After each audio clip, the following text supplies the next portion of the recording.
Top quality और consistent performance के लिए सिर्फ सिल्वर पंप। टॉप क्वालिटी और कंसिस्टेंट परफॉर्मेंस के लिए सिर्फ सिल्वर पंप, नाम याद रखना। दिल्ली रेल्वे बोर्डानं 2023 साली पुणे डिव्हिजनसाठी 100 कोटीचा निधी पुणे विभागीय रेल्वे कार्यालयाला दिला, पण मागच्या 2023 सालापासून रेल्वे प्रवाशांच्या सुरक्षेचं काम या ठिकाणी होत नव्हतं। त्याविषयी आवाज शिवसेनेने मागच्या 3 वेळा उठवला।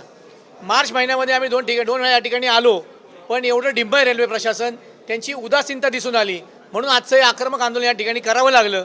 त्यांच्याकडे आम्ही आज लेखी उत्तर मागितलं की CCTV कॅमेरे जे तुमचे 59 कॅमेरे लावले होते गेले अनेक वर्षापासूनचे ते डिबार झालेले आहेत, त्यात कोणाचाही चेहरा दिसत नाही, ते त्यांनी मान्य केलं। पुढचे 160 कॅमेरे येत्या 30 जूनच्या आतमध्ये आम्ही बसवतोय असं लेखी उत्तर त्यांनी या ठिकाणी आम्हाला दिलंय। रेल्वे पोलीस असतील, महाराष्ट्र राज्याचे पोलीस खातं असेल, या ठिकाणी उपस्थित होतं, त्यांच्या समोर आणि लेखी उत्तर या ठिकाणी रेल्वे प्रशासनाने आम्हाला देऊन रेल्वेच्या प्रवाशांची सुरक्षा हे आमची जबाबदारी आहे त्यांनी मान्य केलं। नुसते CCTV कॅमेरे का तर नाही, जे कुठलं स्कॅनिंग मशीन असेल, वेटिंगला असलेले प्रवासी असतील, या ठिकाणी बेकायदेशीर असलेले स्टॉल असतील, बाहेरच्या भागामध्ये लोकांची रेल्वे प्रवाशांची सुरक्षा असेल, या सर्वांवर आम्ही या ठिकाणी काम करू। ती येत्या 30 तारखेपर्यंत म्हणजे जूनपर्यंत या तुमच्या सर्व शंका आणि सूचनांचं पालन आम्ही या ठिकाणी करू असं DRM राजेश कुमार वर्मा यांनी आम्हाला लिखित या ठिकाणी दिलेलं आहे।